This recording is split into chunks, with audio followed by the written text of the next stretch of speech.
The silence was deafening. In a locker room at Indian Wells, two tennis legends sat across from each other. Nick Kyrgios looked into the eyes of Novak Djokovic and asked the question that would send shockwaves through the tennis world. Why? Are you here? Why are you still playing? The response. 3 words that would change everything. I don't know. Those weren't the words of a champion burning with ambition. Those were the words of a man questioning his very purpose.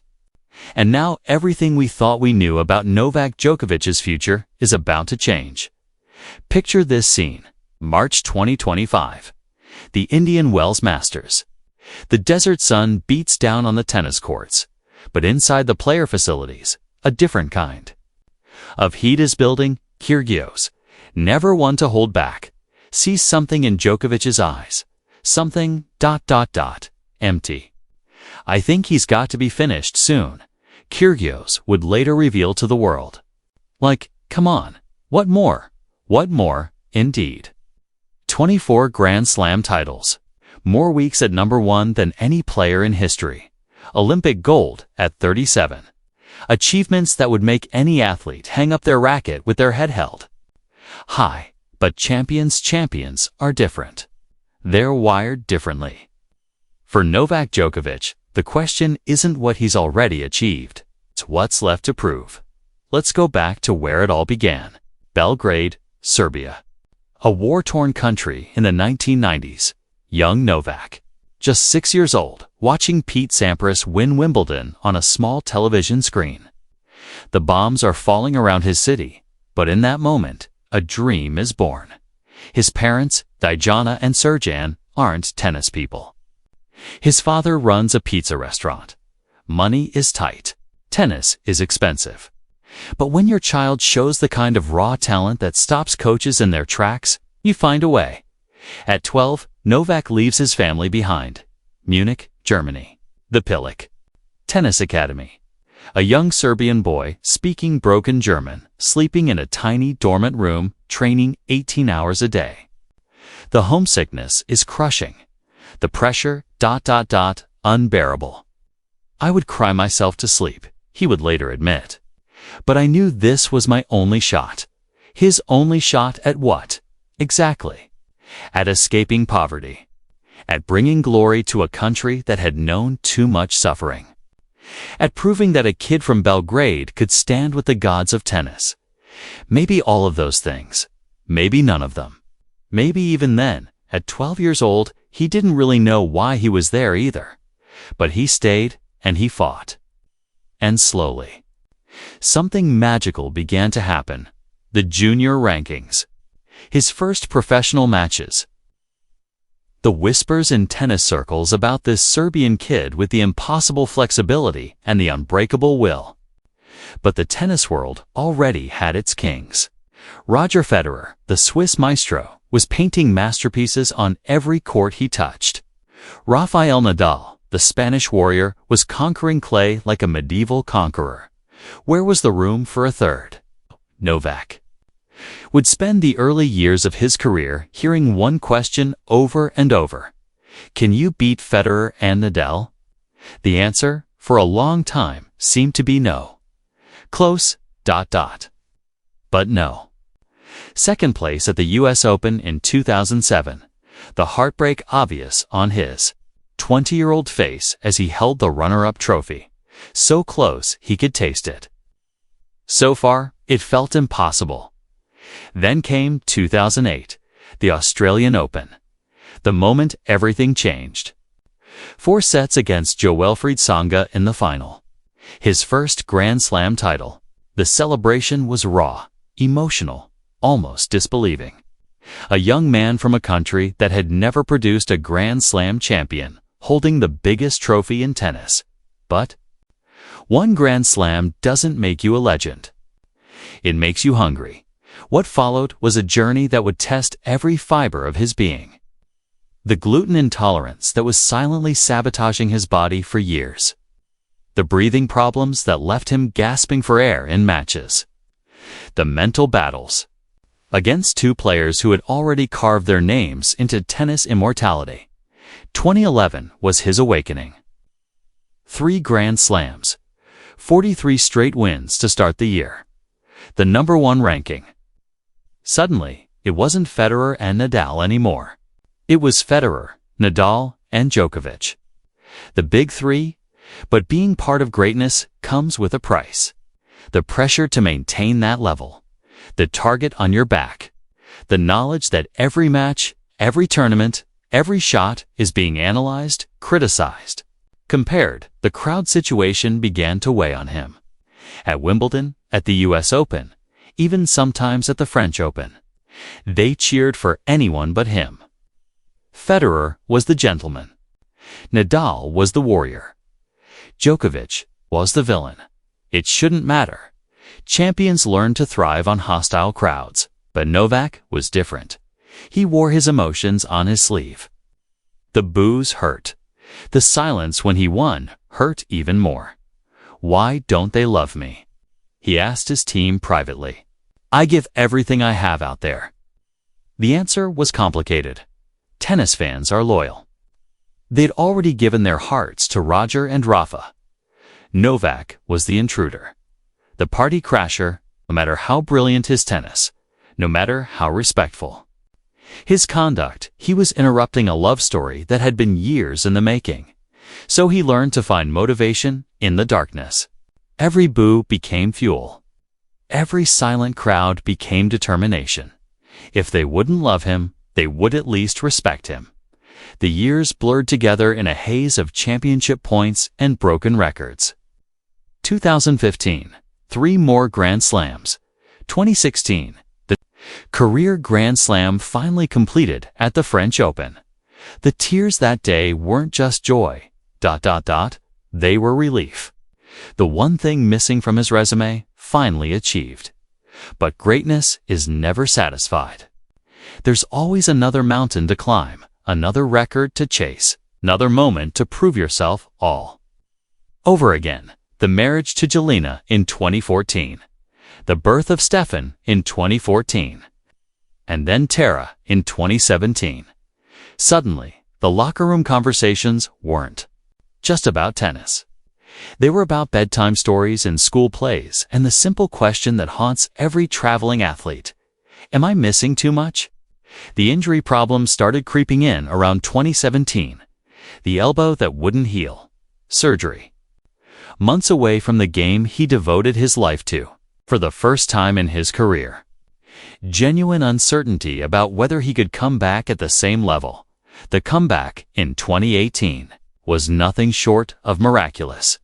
Wimbledon, the US Open, back to #1.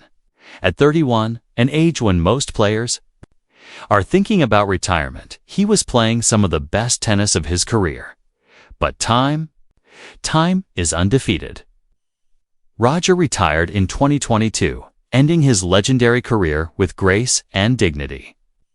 Rafa followed in 2024, his body finally unable to sustain the intensity that had made him a champion. Suddenly, the big 3 was just ... 1. The weight of that realization must have been crushing.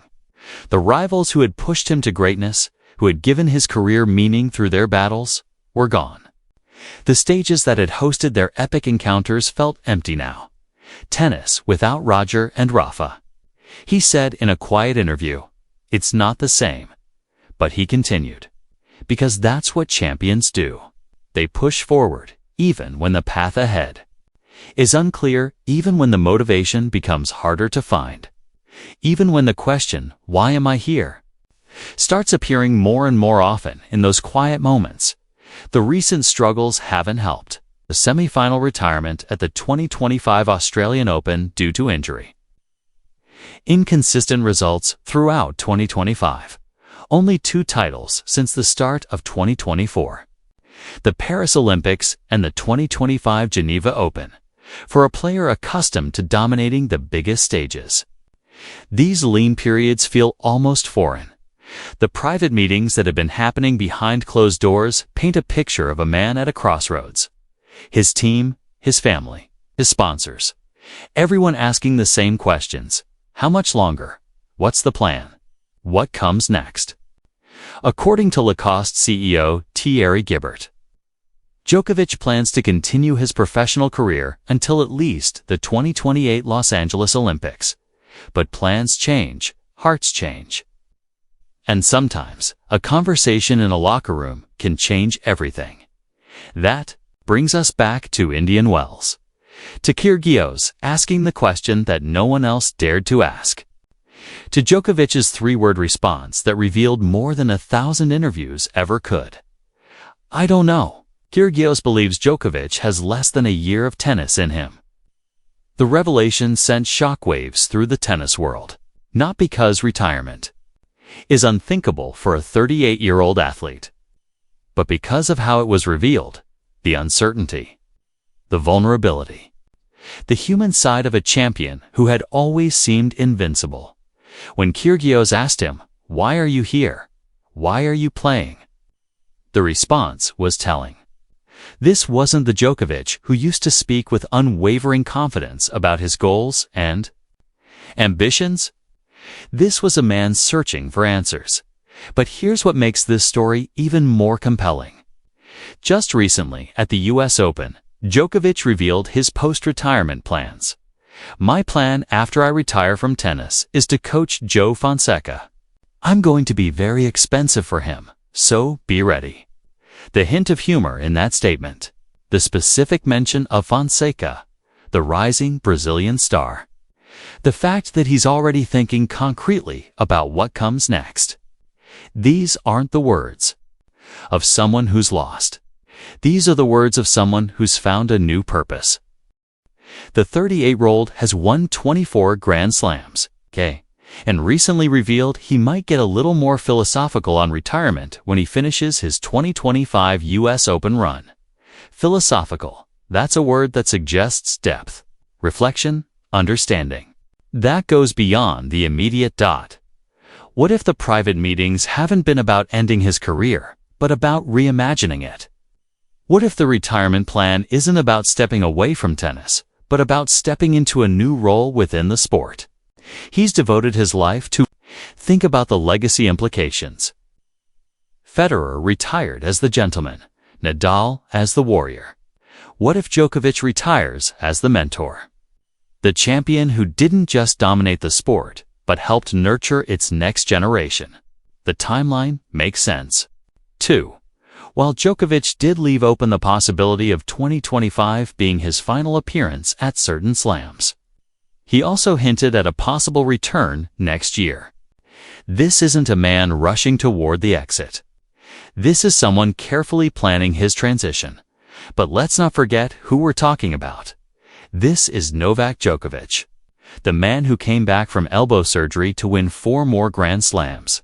The player who won his first Grand Slam at 36. It's the competitor who has never, ever given up on anything in his life, even after retiring injured from his Australian Open semi-final. He vowed, "I'll keep striving to win more slams." That fire, that hunger, that refusal to accept limitations, it doesn't just disappear overnight.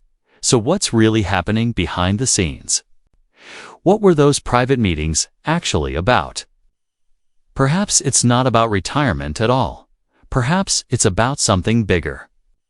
A new approach to his career. A different way of thinking about competition and success. A plan that allows him to continue playing while also building something beyond himself.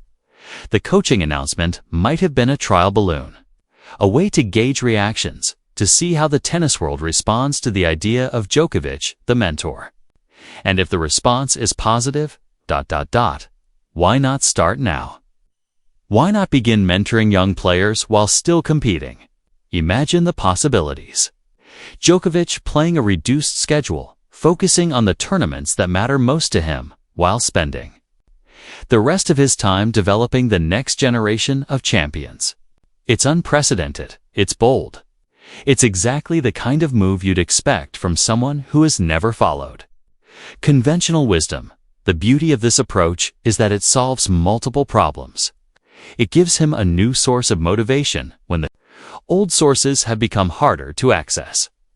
It creates a bridge between his playing career and whatever comes next, and it allows him to control the narrative of his departure from the sport.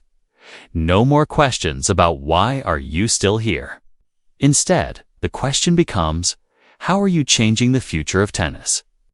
That's the kind of legacy question that would energize anyone, especially someone who has spent his entire career proving people wrong, exceeding expectations, and finding ways to succeed that no one else had considered. The private meetings, the coaching announcements, even the vulnerable moment with Kyrgios. They all point to the same conclusion. This isn't a man who's lost his way. This is a man who's found a new way. The retirement plan hasn't changed because he's giving up. It's changed because he's evolving. And that evolution might be the most impressive achievement of his already incredible career. To recognize when the game is changing. To adapt not just your playing style, but your entire approach to the sport. To find new ways to contribute, new ways to compete, new ways to matter. The next few months will be crucial. The tournaments he chooses to play, the young players he chooses to work with, the statements he makes about his future. All of these will give us clues about what this new version of Novak Djokovic looks like. But one thing is certain, whatever he decides, it won't be conventional. It won't be what everyone expects. It probably won't be what anyone else has done before. Because that's who Novak Djokovic is. The player who carved his own path between two legends. The champion who found ways to win when winning seemed impossible. The competitor who always found a way to surprise us. That conversation with Kyrgios. Those 3 words, I don't know, might have been the most honest he's been in years. But honesty isn't defeat. Sometimes honesty is the first step toward clarity. And for a player who has spent his entire career answering questions that no one thought he could answer, this new question might be the most important one yet. Not can you win another Grand Slam, but can you reinvent what it means to be a tennis champion? The answer to that question? Well, that's still being written. In private meetings, in coaching conversations, in moments of vulnerability that reveal not weakness, but the beginning of something entirely new. The retirement plan has changed. But the journey?